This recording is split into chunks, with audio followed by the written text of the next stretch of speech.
The subway screeched to a halt, its brakes grinding like a beast in pain. The crowded car froze. Gasps sliced through the air, sharp and sudden, as panic coiled around the passengers like a living thing. A masked man stood in the aisle, his presence a thunderclap in the stifling silence. His hand trembled, but the knife he held to a woman's throat was steady, its blade catching the dim fluorescent light. His voice roared, raw and jagged, "Nobody move, or she's dead."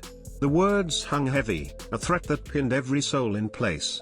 Among the sea of wide-eyed strangers was Daniel, a single dad, his calloused hand wrapped tightly around his 8-year-old daughter Lily's. Life had already carved deep lines into his heart, withered too young, raising a child alone in a world that didn't care. But nothing, not the sleepless nights or the endless bills, had prepared him for this moment. His pulse thundered, but his grip on Lily was an anchor, steady and sure. The woman at the mercy of the blade wasn't just anyone. She was Evelyn Hart, a name that echoed through skyscrapers and stock markets. A billionaire CEO, her ruthless decisions in boardrooms were the stuff of legend, her empire built on steel and ambition. But here, in this rattling subway car, she was no titan. She was human, fragile, her eyes wide with a fear that stripped away her power.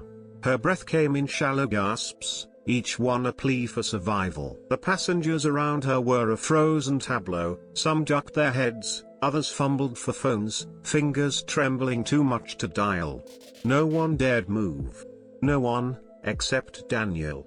He knelt to Lily, his voice a low, steady hum against the chaos. "Sweetheart, sit here. Trust Daddy, okay?" Her small face crumpled, her voice a whisper. "Don't go, Daddy. Please." Her eyes, so like her mother's, shimmered with tears. Daniel's heart twisted, but he forced a smile, the kind that had carried them through countless hard days. "I'll be right back," he promised, squeezing her hand. He stood, his movements slow, deliberate, as if the air itself might shatter. The car was a pressure cooker, every breath heavy with dread. Daniel raised his hands, palms open, and took a single step forward. "I know you don't want to hurt anyone," he said, his voice soft but clear, cutting through the tension like a blade of its own. The masked man snarled, his grip on the knife tightening. "Shut up. Stay back."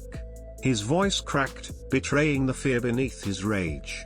But Daniel didn't flinch. He didn't shout or plead. His calm was a weapon, disarming in its quiet strength.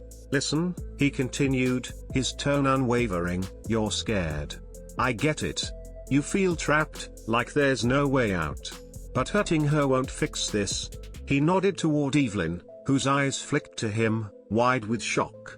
"Look at me," Daniel said, his voice a lifeline. "Look at my little girl over there. I know what it's like to feel like you've lost everything. I've been there. But this," he gestured faintly to the knife, "this isn't the way." The carriage was silent, the only sound Evelyn's ragged breathing and the faint hum of the subway's stalled engine. Even she, a woman who'd stared down corporate giants, seemed stunned by this ordinary man's nerve.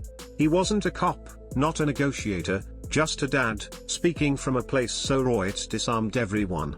The masked man's hand wavered, the knife dipping slightly.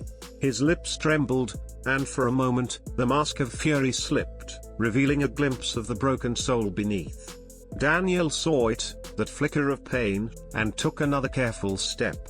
"I lost my wife," he said quietly, the words heavy with truth. "I know what grief does. It eats you alive. But if you let this anger take over, you'll lose yourself too. Let her go. Please. Don't make my daughter watch someone die." Something shattered in the man. His shoulders slumped, and the knife clattered to the floor, a metallic scream against the silence. He dropped to his knees, sobs tearing through him, raw and guttural. The passengers surged forward, a wave of relief and adrenaline. Some pulled Evelyn to safety, her legs barely holding her up. Others pinned the man, though he offered no resistance, his fight drained away. Seconds later, police stormed the car, their boots pounding, voices sharp with commands. The chaos swallowed the moment, but not its weight. Evelyn, still trembling, stared at Daniel as paramedics swarmed around her. Her empire was built on control, on power, on money that could buy anything, except this. This ordinary father, with nothing but his heart and his courage, had saved her life. She approached him, her voice unsteady, barely above a whisper. "You risked everything. Why?" Daniel glanced down at Lily, who clung to his leg, her face buried in his side. "Because one day, she'll ask me what kind of man her father was," he said simply. "And I want her to know I chose compassion."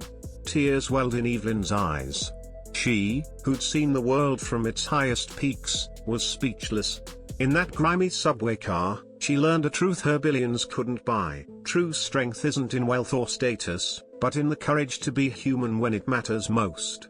As the train lurched forward again, its rhythm steadying, Evelyn whispered to herself, "The world doesn't need more billionaires. It needs more fathers like him." The passengers, still shaken, exchanged glances, some nodding, others wiping away tears. The story of that day would spread, not just through the city but beyond, a tale of a dad who faced fear with heart, a story worthy of Midnight Tales, your YouTube channel where courage and humanity shine in the darkest moments. The air in the subway car seemed to shift, lighter now, though the weight of what happened lingered. Daniel held Lily close, her small hand warm in his. He wasn't a hero in the way the world usually defined it, no cape, no spotlight, just a man who'd learned to keep going when life tried to break him. He'd faced grief, loneliness, and the endless grind of raising a child alone, but today, he'd faced something else, the choice to act when fear begged him to stay still. That choice rippled outward, touching every soul in that car. The businessman who'd been too scared to move now looked at his phone, wondering if he'd ever have that kind of courage. The teenager, who'd recorded the whole thing, posted it to Midnight Tales, captioning it, "This is what a real hero looks like." The video would go viral, not for its drama but for its quiet power, a testament to the kind of stories Midnight Tales was known for, raw, real, and deeply human. Evelyn, back in her penthouse that night, couldn't sleep.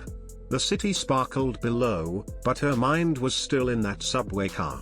She'd built a life on control, on predicting every outcome, but nothing had prepared her for Daniel. She thought of her own legacy, boardrooms, deals, headlines, and how hollow it felt compared to the simple act of a father risking everything for a stranger. She opened her laptop, searching for Midnight Tales, where she found the video already gaining traction. Comments poured in, "This guy's a legend. Midnight Tales always finds the real stories. I cried watching this."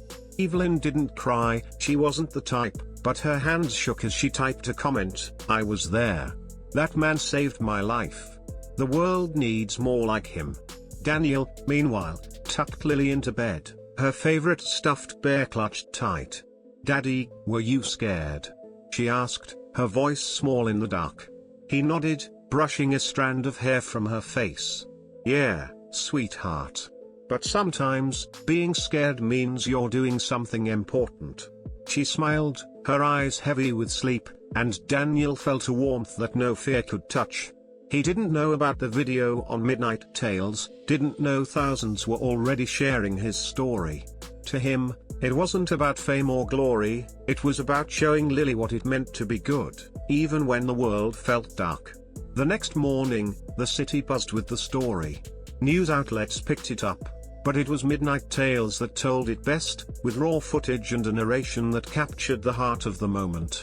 The channel's subscribers soared, drawn to its knack for finding stories that reminded people of what mattered.